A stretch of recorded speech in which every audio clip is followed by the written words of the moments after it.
Welcome to the Books of Titans podcast, hosted by Eric Rostad. Join him on his 15-year journey through the immortal books.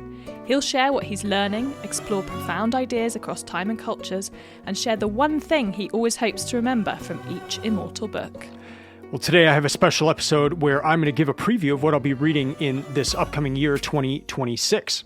Like last year, I stated an overall theme for the year, and just where I am in the time frame of reading through the great books, or what I like to call the immortal books. Everything is within Greece. Everything is from Greek writers, and this year specifically, everything is from Greek philosophers. So I'm basically reading Plato, and then when I finish Plato, I'm reading Aristotle. And so I'll give more details as to the specific books that I'll be using, that kind of thing. But the theme overall this year is going to be similar to last year's, where it's everything Greek. Before that, I called it my big fat Greek reading year.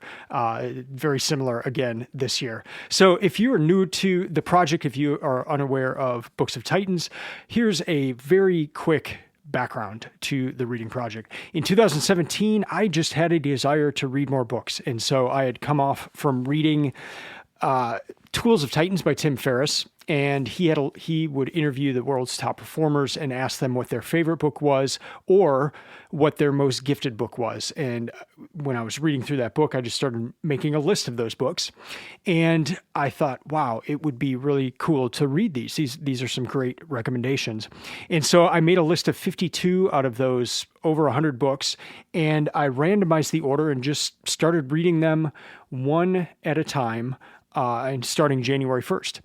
And I got through 51 books that first year in 2017, and I was hooked. And so I just started making yearly reading lists. I would shoot for 52 books a year and just read one at a time and go through the project like that. At a certain point, I realized books come from books, and there are some books that are more important than others. And so I shifted the focus of the reading project in 2023 to reading the great books. And then I changed the name of the great books to the immortal books because people talk about great books all the time. These are kind of a step above that. These are the books that have stood the test of time. These are the immortal books. And that's what I've been doing for 4 years now with the immortal books. So this will be my fourth year reading through these immortal books. What I did is I made a list of 200 authors, and I'm going through and reading some of them will just have one work, others will have multiple works. At first, I thought the project might take 10 years, then I thought 15. Now I'm actually sticking more towards 40 years, and I may get into that a little bit more here as the episode proceeds. So what I do each year is I set up my reading schedule like a university schedule. I have a spring semester, a summer break, a fall semester, and then a winter break. I start each year reading straight through the Bible, and so that's what I'm doing right now. Between January 1st and February 28th, I always read a different version of the Bible. It's the only book I read at the time, and then I just start in Genesis and I read to the end of Revelation. Every other year, I try to insert the Apocrypha in there just so I read that every other year. What I love about this reading schedule is that it offers a lot of serendipity within a planned structure. So I've got two breaks, summer break and winter break, and those are each a month each. And then I've got this 2 months of reading the Bible. So I'm spending 8 months reading the immortal books and then 4 months reading other things. So it offers a lot of balance. I'm not just solely in the immortal books. Those can get quite difficult at times. Some of like, especially the Greek philosophy for me, I have to read it many times and that kind of thing. So I'm currently in the Bible, and in the version I'm reading for the first part of it is the Intertextual Tanakh. And that is like the books of Moses, so the first 5 books of the Bible, and then the former prophets. So that Intertextual Tanakh only has volume 1 so far that has been released. It's this huge red Bible. It was sent by a friend of mine, and it's incredible. So the intertextual, it's showing all the links between the parts of the Bible. And what's been incredible so far, I'm kind of in the middle of Exodus right now, is just how in the commentary they're showing how like Genesis relates to other parts of the Bible, but almost that like Genesis is referring to these other things, even though these other books were written later. And it's just insane. Like I'm learning so much and loving it. So I think a volume 2 will come out where it has the rest of the what I call the Old Testament, what it has the rest of that, or the Hebrew Bible. This is just kind of the first part of it. So there's no volume 2 that I can use. So what I'm doing for the rest of the Hebrew Bible is to use the Bibliotheca version. This is the version of the Bible that I read in 2023. It splits the Bible up into 5 books, and they're books that look and feel like a novel. There are no verse references. There are no chapter references. You're just reading the text on the page, and I love it so much. And so since those 5 books are divided in a very similar way, I will skip the first book because I'm using the intertextual Tanakh for that. But then for the Bibliotheca version, I will use that for the latter prophets, the writings, the Apocrypha, and then the New Testament. Again, I'm trying to do all this by the end of February. I've gotten off to a very slow start, and that is mainly, I'd say 2 reasons. One is just very busy with work right now, but secondly, the commentary is just insane in this intertextual Tanakh, to where I find myself, I'll be on one page for 15 minutes because like the commentary is so fascinating. And one of the greatest things about the commentary so far is it's relating the Bible to so many different works that I've been reading for the Immortal Books Project. So it's actually tying a lot of my reading together. It's referencing works from Mesopotamia. It's referencing works and pharaohs that I read about from Egypt. And oh man, so good. I love it. So the Bible right now, January, February, then spring semester. Spring semester is March through June. And here's what I have on tap for spring semester. I started Plato last year. I read 9 dialogues, and I got to a point where I realized that Plato kept referring to earlier philosophers, and I had no idea what those earlier philosophers had said. So Plato might quote like one little thing the philosopher said, but I didn't know the overall philosophy that particular philosopher had. And in my dumb mind, I actually just kind of thought that maybe Plato was the first philosopher and he came up with all this, but that's not the case at all. He's referring to a bunch of people from before. And so I made this decision, okay, I'm going to buy 3 books. One is called The First Philosophers, the other is called Early Greek Philosophy, and the other is called The Greek Sophist. I've actually added a 4th called Heraclitus's Fragments. And so now I've got these 4 books of philosophy from before Plato. And I realized when I bought those books that if I do this right now, this is going to extend the scope of my reading project. This is going to increase the time frame of my reading project. It's no longer going to be 15 years. Instead, it will be 40 years. One of the other things I started doing was just deciding to read everything that people wrote. So I first started, hey, I'm just going to read the Greek tragedies, like 3 by each of the playwrights. And then I got into them and I loved them, and I decided to read all of the Greek tragedies. And so I did that last year and the year before. When I got to Plato, same thing. I got the complete works of Plato book, and I looked at it and I was like, this is the size of a Bible. I read through the Bible every year. It takes a long time, but it's no longer this overwhelming thing to me. What if I just read all of the works of Plato? That would be so cool. And so I decided to do that. And but before that, I was just planning on reading maybe 6 dialogues, but now I'm reading 30 plus dialogues. So I started on that last year. And so now I'm in the continuation process of completing the works of Plato and the complete works. But before I do that, I want to go back to these earlier philosophers, read those 4 books. So the 4 books are The First Philosophers, Early Greek Philosophy, Heraclitus's Fragments, and the Greek Sophists. Then I will go back into the complete works of Plato. Some of the works I'll read a couple times. For instance, The Republic, I've got a specific translation and version of that one that I want to read. And I also have this book of a commentary on Plato's Meno. So I'll probably go into that as well. Then I've got 2 books at the very end. And so I'm hoping to finish Plato during spring semester. I'll need to move rather quickly, but that's my hope. At the very end of Plato, I want to read 2 books. One is called From Plato to Christ, and that's by Louis Marcos, and that has been highly recommended to me. But it's also just, as you can tell by me starting off the year reading through the Bible, I'm interested in how all of these things come together and play together and relate to one another and all that kind of stuff. So I'm curious about that book. And then there's another book called The Cave and the Light by Arthur Herman. I've read other books by Arthur Herman. I really like him. And The Cave and the Light is a book both about Plato and Aristotle. And so I just want to learn more about them. And I thought this would be a great bridge between reading the works of Plato and reading the works of Aristotle, which will start, hopefully, in fall semester this year. But let me take a quick break because I've got summer break between spring semester and fall semester. So in summer break this year, I decided to just have a theme for that month. And this will be the month of July. And my theme for the month of July is Gilgamesh. I started the entire Immortal Books reading list with Gilgamesh, and it blew me away. I loved it. I couldn't get enough of it. I bought a bunch of translations.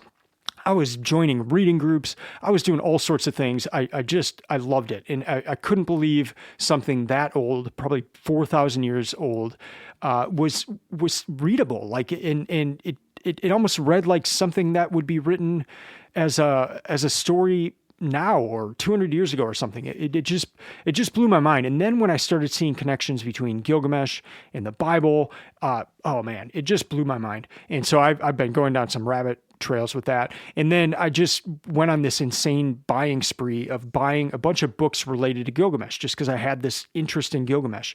And so taking the month of July for Gilgamesh is basically just setting aside a month to read all of these books I've been buying lately. So I piled them up on my desk the other day to take a photo. Somebody asked, what books are you going to read during July? And so here's the plan. Here I won't get to all of these, but here are some of the books that are in this pile for Gilgamesh. The first is Myths from Mesopotamia, and this is a book I've referenced before. This has a bunch of content from Mesopotamia and is really good. I love it.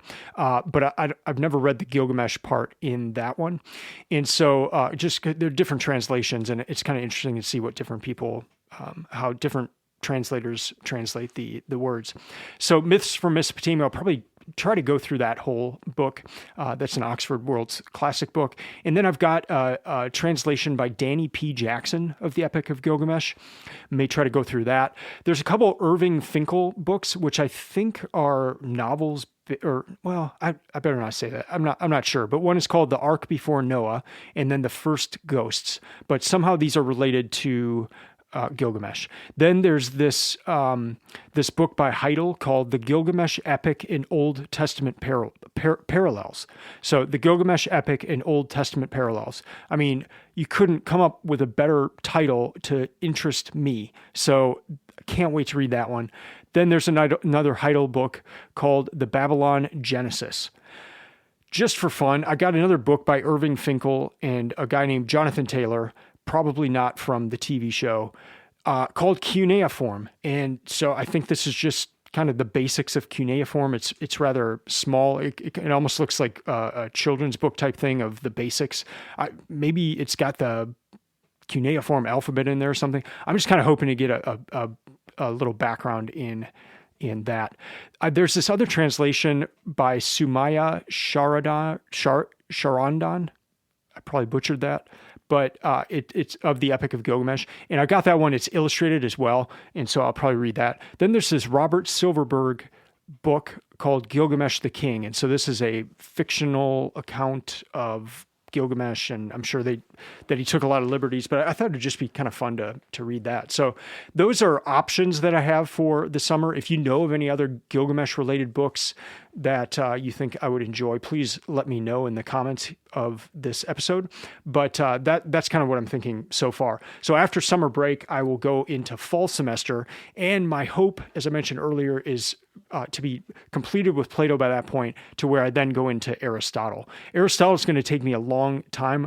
From initial stuff that I've read, Aristotle wrote twice as much as Plato, if I recall that correctly. And so I'm getting a 2-volume set of the complete works of Aristotle that just came out by Hackett Publishers. And so I'll buy those at some point this year. They're like $130 or $150. So I need to save up a little bit for that. But once I get those, I'm going to just go through whatever order they have the works of Aristotle in those. I also bought like separate copies of some of the works by Aristotle, and these are put out by the University of Chicago Press. Those are Rhetoric, Physics, Politics, Nicomachean Ethics. I'm not sure if I pronounced that correctly. And then there's another one. I haven't bought it yet, but I would like to, and it's On the Soul by Aristotle. So I'm sure that's in the complete works. If not, complete would mean that would be in there. But that's one that I particularly am interested in. I just saw different references to it and some of the other stuff I've read. Then at the end of that, just like I did with Plato, there's a book called From Aristotle to Christ, and by Louis Marcos. And so I'm going to read that whenever I finish Aristotle. Finishing Aristotle may be in spring semester of 2027, most likely, just with the volume of things that he wrote. Then I'm doing another themed break month for winter month. So fall semester is August through November, and then winter break is December. And I want to read books about trees in December, like the things outside, trees. And I just have an interest in trees. I'm kind of fascinated with how they work, and I know like not a single thing about trees. And so that's my desire. But there's also kind of another reason I'm wanting to do trees in winter, because after winter break in December, I'm going to go back into a different version of the Bible. And I've heard a lot of people talk about trees in the Bible and how you can almost pull a thread of trees throughout the Bible. Just, almost, mark down every time a tree is mentioned, or wood, or something related to trees. And just with imagery, I was at St. Paul's Cathedral in London this past year, and they just had this beautiful like tree of life, but it was the cross. And so it's like this tree of life as the cross, and just like the imagery kind of blew me away. So I want to learn about trees and then see if that impacts how I read the Bible the next time I read the Bible. I haven't put a list together for that yet. If you know of some good books about trees, please let me know. The one I keep seeing popping up is The Hidden Life of Trees. So I'm sure that will make the list, but I'm going to need help on coming up with a good list of books about trees. The other thing I'm doing this year is leading a reading project. And last year I read it. I led it both online and in person. This year I'm only going to do in person. I have a lot of interest in person. I have almost zero interest online. So some of the sessions last year, I would just be sitting there looking at my face in Zoom, and no one would join in, and it was demoralizing. So I'm not going to do that this year, but I am going to do the in-person one. So if you live in the Nashville area, Nashville, Tennessee, United States, and you are interested in joining, or if you just happen to be in town for any of these dates, stop on by. So we're going to do A Good Man is Hard to Find by Flannery O'Connor on January 12th, The Overcoat by Gogol on February 2nd, a book called Our Name is Dare by Kev Coleman. And this is a friend of mine, and he just released this book, and he comes to the book group. And so what I thought would be just really fun experience for everybody would be to read a book by an author who will be at the session and can answer questions about the book. Because most of the other people we're reading are dead, and that would be very hard to do. The fourth book, so for April 6th, is One Day in the Life of Ivan Denisovich by Alexander Solzhenitsyn. Number 5, or May 4th, is Medea by Euripides. June 1st, Apology by Plato. Number 7, which is July 6th, that is Till We Have Faces by C.S. Lewis. No, August 3rd is Billy Budd by Herman Melville. September 7th is My Antonia by Willa Cather. October 5th is Candide by Voltaire. November 2nd is Jason and the Golden Fleece by Apollonius.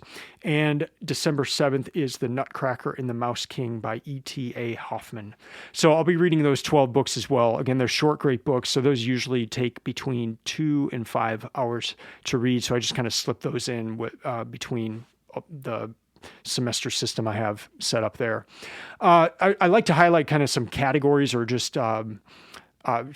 I'll just go with it. The book I'm most excited about for this year, and it's not a book. It's a month. It's the Gilgamesh month. Again, I love Gilgamesh. I can't get enough of it. So to spend a whole month kind of digging deeper into that, I can't wait.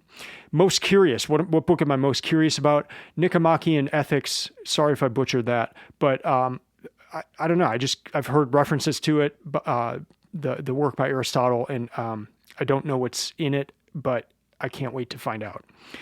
And that's just kind of in general for the reading project. One of my great delights is having heard of something my whole life and not knowing what it's about, and then reading the work and almost feeling like I'm in a secret society because I know what it's actually about. The book that I think is going to be most interesting is, the Greek philosophy is fascinating, but outside of that, I would say From Plato to Christ. And just because of what I mentioned earlier of my deep interest in connection points between the two, or how one thing led to another, or just, I don't know, I can't wait to see what's in that book. The book where I don't know what to expect, Billy Budd by Herman Melville is part of the Short Great Books group. I loved Moby Dick so much, so I'm just curious to see what a short story by Herman Melville will be like, because Moby Dick was anything but a short story. The book I'm most scared about, last year I said, instead of a book, I said Plato, and rightly so, because Plato was difficult for me, and it was hard to get into. So the thing I'm most scared about this year is Aristotle. Again, I didn't really do philosophy growing up. I took a course in it, just kind of the whole thing went over my head, so I didn't know what was going on. And I'm really having to putting effort into understanding Greek philosophy, Plato, and I'm sure I will with Aristotle as well. But I'm excited for the challenge, but I am a little scared just on, will I understand it? Will I have to read it a bunch of times? That kind of thing. Just other plans that kind of relate to the book thing, the book reading project here is in February, I take a break from social media, and I'll still post, but it's more of a not scrolling. And I put my phone in grayscale mode, and in the church I go to, the whole church does it together, which really helps. But that's been really helpful, and I've done that now for the last 2 years, so this will be my third year doing it. And yeah, it's just fun to kind of see like what that does to your reading life. Like you end up reading more. Even like if during lunch, I may just have my phone and then just kind of scroll, even if it's a quick lunch. But what if I read the book instead? That kind of thing. So that's a fun thing just to watch as well. And it is nice to be off social media scrolling for a while as well. Well, that's going to do it for this episode. Thank you for listening. I'd love to hear from you. You can email me at eric@booksoftitans.com, or just comment on this podcast episode. You can follow Books of Titans on Instagram or Twitter at Books of Titans. And please go to the website. A bunch of content, book reviews, articles, all sorts of stuff. I will be back soon with the podcast. And until then, keep reading, keep learning, and keep listening. I'm out.